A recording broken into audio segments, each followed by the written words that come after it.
CM ಸಿದ್ದುಗೆ Siddaramaiah ಹೇಳಿಕೆಗೆ HDK ಕೂಡ ಟಾಂಗ್ ಕೊಟ್ಟಿದ್ದಾರೆ, ಪ್ರತಿಕ್ರಿಯೆಯನ್ನು ನೀಡಿದ್ದಾರೆ.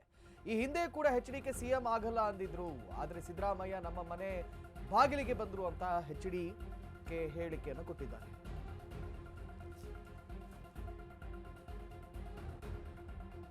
ಹಿಂದೆ ಕೂಡ ಎಚ್ಡಿಕೆ ಸಿಎಂ ಆಗಲ್ಲ ಅಂದಿದ್ರು, ಆದ್ರೆ ಆಗಿದ್ದೀನಿ. ಸಿದ್ದರಾಮಯ್ಯ ನಮ್ಮ ಮನೆ ಬಾಗಿಲಿಗೆ ಬಂದಿದ್ರು ಅಂತ ಎಚ್ಡಿಕೆ ಹೇಳಿದ್ದಾರೆ. ಅದೇ ರೀತಿ ಮುಂದೆ ಎನ್ಡಿಎ ಸರ್ಕಾರ ಆಡಳಿತಕ್ಕೆ ಬರುತ್ತೆ, ಯುವಕರು ಮುಂದಿನ ಸಿಎಂ ಕುಮಾರಣ್ಣ ಅಂತಿದ್ದಾರೆ ಅಂತ ಟಾಂಗ್ ಕೊಟ್ಟಿದ್ದಾರೆ. ನಾನು ಸಿಎಂ ಆಗೋದು ಮುಖ್ಯ ಅಲ್ಲ ಅಂತ ಎಚ್ಡಿಕೆ ಹೇಳಿಕೆ ಕೊಟ್ಟಿದ್ದಾರೆ. ನಾಡಿನಲ್ಲಿ ಜನತೆಯ ಸರ್ಕಾರ ತರೋದು ಮುಖ್ಯ, ನಾನು ಸಿಎಂ ಆಗೋದು ಮುಖ್ಯ ಅಲ್ಲ, ನಾಡಿನ ಜನತೆಯ ಸರ್ಕಾರ ತರೋದು ಮುಖ್ಯ ಅಂತ ಬಿಡದಿಯಲ್ಲಿ ಕೇಂದ್ರ ಸಚಿವ ಕುಮಾರಸ್ವಾಮಿ ಹೇಳಿಕೆಯನ್ನು ಕೊಟ್ಟಿದ್ದಾರೆ.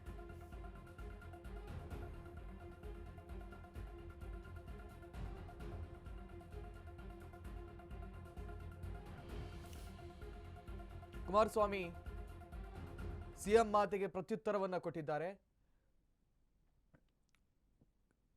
ಇವರು ಕಳೆದ ದಿವಸ ನಾನು ಸಿಎಂ ಆಗಲ್ಲ ಅಂತ ಹೇಳಿದ್ರು, ಆದ್ರೆ ಬಹುಮತ ಬರ್ದೇ ಇರುವಾಗ ನಮ್ಮ ಮನೆ ಬಾಗಿಲಿಗೆ ಬಂದಿದ್ರು. ಈ ಸತಿನೂ ಹಂಗೆ ಆಗಬಹುದು, ಎನ್ಡಿಎನೇ ಈ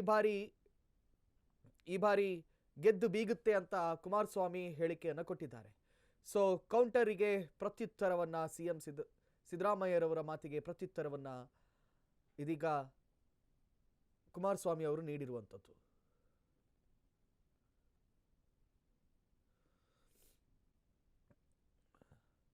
ಸೊ ಈ ರಾಜಕೀಯ ಬೆಳವಣಿಗೆ ಎಲ್ಲಿಗೆ ಬಂದು ನಿಲ್ಲುತ್ತೆ ಅನ್ನೋದನ್ನ ಇನ್ನಷ್ಟೇ ಕಾದು ನೋಡಬೇಕಾಗಿದೆ. ಸೊ ಓವರ್ ಆಲ್ ಆಗಿ ಅವರು ಹೇಳೋ ಪ್ರಕಾರ ನಾವು ಸಿಎಂ ಆಗ್ತೀವಿ ಅಂತ, ಅವರು ಇಲ್ಲ ಕಣ್ರಿ ಅವ್ರು ಸಿಎಂ ಆಗಲ್ಲ ರೀ, ನಾನು ಪಕ್ಷದಲ್ಲಿದ್ದಾಗ 158 ಸೀಟ್ಗಳನ್ನು ಗೆದ್ದಿದ್ವಿ, ನಾನು ಬಿಟ್ಟ ಮೇಲೆ ಅವರೇನು ಗೆಲ್ತಾನೆ ಇಲ್ಲ ಅಂತ ಸಿದ್ದರಾಮಯ್ಯನವರು ಕೂಡ ಹೇಳಿಕೆಯನ್ನು ಕೊಡ್ತಾ ಇರುವಂಥದ್ದು. ಓವರ್ ಆಲ್ ಆಗಿ ಇದು ಬಹಳ ಚರ್ಚೆಗೆ ಗ್ರಾಸವಾಗ್ತಾ ಇದೆ. ಸಿಎಂ ಸಿದ್ದರಾಮಯ್ಯ ಅವರ ಮಾತು ಖಡಾಖಂಡಿತವಾಗಿ ಹೇಳಿಬಿಟ್ರು, ಅವರು ಏನೂ ಆಗಲ್ಲ, ಸುಮ್ಮನೆ ಅವರು ಹೇಳೋದಷ್ಟೇ ಅಂತ ಹೇಳಿ.